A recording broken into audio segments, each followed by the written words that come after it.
Yau gani gare ku da labarin soyayyarmu da Zainab a cikin rabin mamaki farkonsa zuwa ƙarshe kaf ba hawaye ya ke ɗauke ko yaushe ina jike shargab don samun cika ta fahimta ta zai fi kyau kuma so da na sha fama da talauci yunwa ta yo mini jimi ba kuɗi ba wiki har ma zuciyata ta rasa kaimi Allah ya haɗa ni da Zainab ta cire ni a wannan rami domin zurfin soyayya ta zamo mai mini komi ta zabi mu yin soyayya cikin wahala ko daɗi da guminta nake tinkaho a gari na zamo mai kauɗi ko da wani ya zage ni ita ce mai bi mini kadi na buƙaci na fara sana'a ita ce ta zuba mini kuɗi sai ta ce min kama sana'a nema na tare da samu zan so ka tsaya da kafarka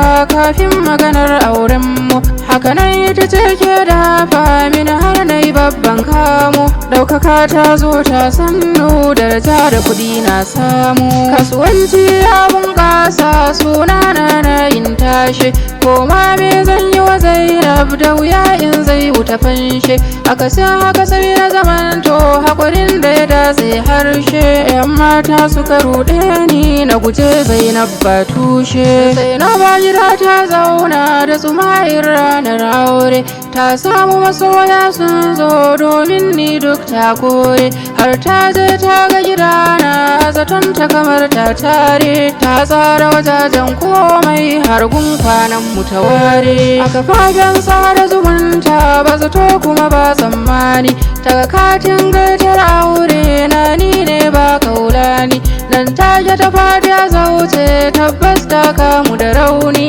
ni na yi rashin adalci komai na biɗa ta bani tamkar wasa ka kai ta asibiti a wannan hali bayan auna jikinta ka ce mara ta yi usuli ma'ana dai ya yi halinsa an shaida ba ishkali mutuwar nan ta dame ni ne sanadi da dalili